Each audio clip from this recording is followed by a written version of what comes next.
All right, a little unboxing here, but I've already taken it out of the box. The 3M Super 77. They put this big old piece of tape around here so that it doesn't come loose in shipping, but that is a 3M under there as far as the company goes.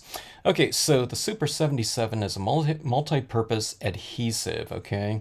It bonds foils, plastics, papers, metals, and cardboard. Pretty much everything.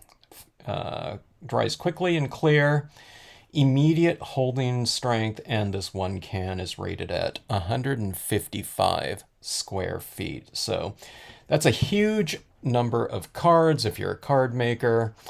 I don't know how many cards I got through, but I usually do this double mounting, okay? So I have a little bit of this white around here.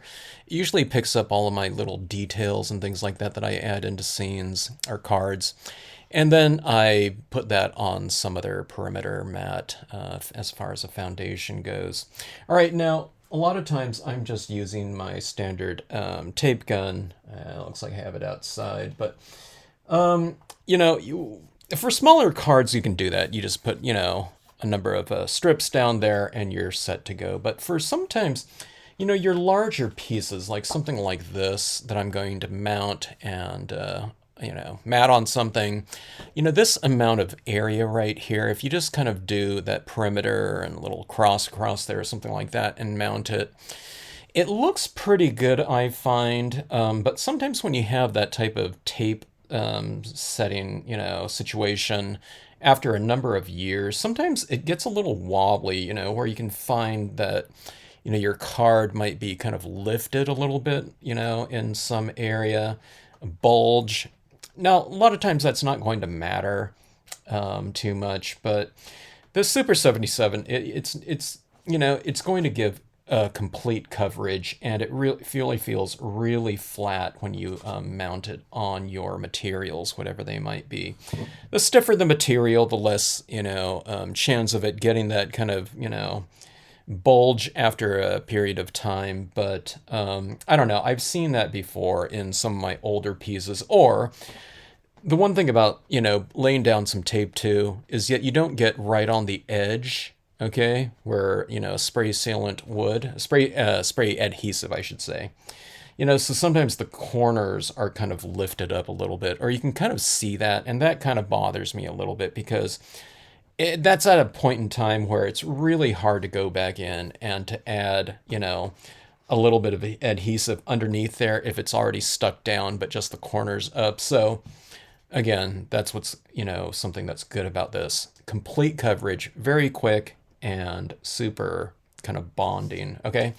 All right. So one of the things that I like to do on these spray cans is I get one of these comfort grips like this, and you can just throw it on like that. And you can just spray away. Sometimes, I don't know, I feel like I get a little bit of a more even coverage. This happens to be the Rust-Oleum handle here. Anytime you shake this up, don't shake it up by the handle either, because over time, this right around here is going to get compromised and cracked. So you always shake it up by the can.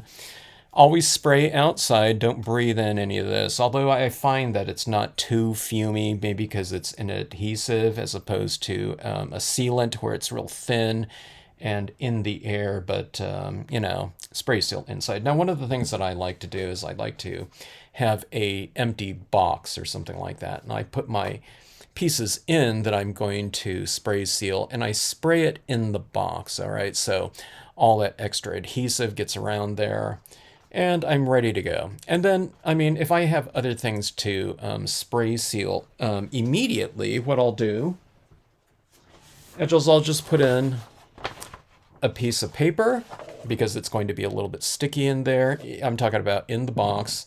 And then I'll lay down my other piece, whatever I've mounted this on, and I'll spray seal it like that, okay? And it gets a little bit rippled and bubbly, with the built-up glue, but I just keep using the same box over and over again.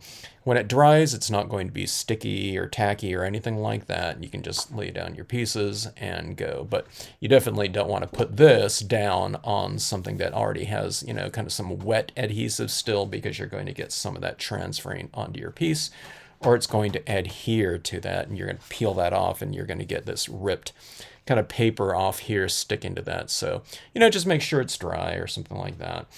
And like I said, just throw down, you know, a piece of paper. This is a really large piece of paper right here, but you can just throw down a piece of, you know, scrap paper or something like that, and, you know, to do your multiple spraying. And I like to do a lot of my mounting of my pieces all at the same time, you know, with this. Okay, so one of the things that you do too, standard spray painting type of whatever process, or well, I get, yeah, process that you do is when you're spraying this out like this, you're going to get that adhesive kind of building up on that little tip like that. So what you do, just like on spray painting, is you're supposed to turn the can upside down and then you spray, you know, whatever's in this little area in the nozzle right here. And then what you'll get is, see, that little tube, you know, your straw or whatever feeder goes down here. So when you turn it upside down, it's not feeding anything. All the liquid's gone down here. All the adhesive in solution is down here. And then you're spraying, and it'll clear that area out for the next time that you use it. And also, if there's a little buildup here, it usually just sprays it off, and you're ready to go, and you don't have to really clean this off. Now, sometimes if you're doing a lot of it, you'll get this little, you know, buildup right here. It's almost like having a piece of like rubber cement or something like that, and you just take it and just peel it off, okay? And then, you know, just kind of spray it off a little bit, and then use this on your piece. So you don't want to get a lot of blobs or of glue, you know, adhesive on there. So kind of try to keep that tip nice and clean. And but, you know, if you do that thing where you just turn this upside down and spray it off after, you know, not after every use if you're going to be using it again like that same day or something like that, but if you're not going to use it for a while, a week or more or something like that, clean it out, you know. And you know, this can and that tip, you know, the one tip will serve you really well for a very long time. I've had these cans sitting around, you know, for, I don't know, 7, 8 years sometimes, you know, because I bought a ton of it at one point in time when I was doing a big project. And so I just had a lot of extra cans. Some of them were used midway or something like that. And, you know, they were fine when I went back to using them again. You know, like I said, you know, the feeder way and tip were nice and clear, so no problem with it. So I don't know, it's one of those things. One can go a very long way if you're doing a bunch of like really huge full size, you know, full page pieces. Maybe it goes a lot faster, but you know, I'm doing mostly, you know, quarter page cards or slimline cards and such. And this type of thing really comes in handy if you have a lot of things to do and you want it nice and flat. All right.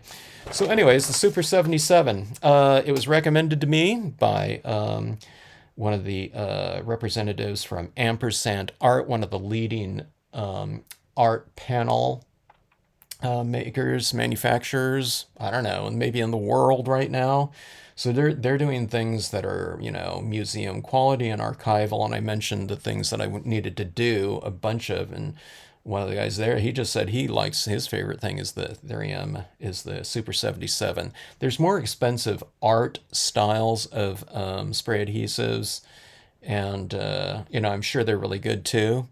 And they might have other types of qualities to them, but he said, hey, you know, as far as his use goes, Super 77, so that was good enough for me. All right, so anyways, if you have any questions, drop me a note in the comment section. Thanks for watching.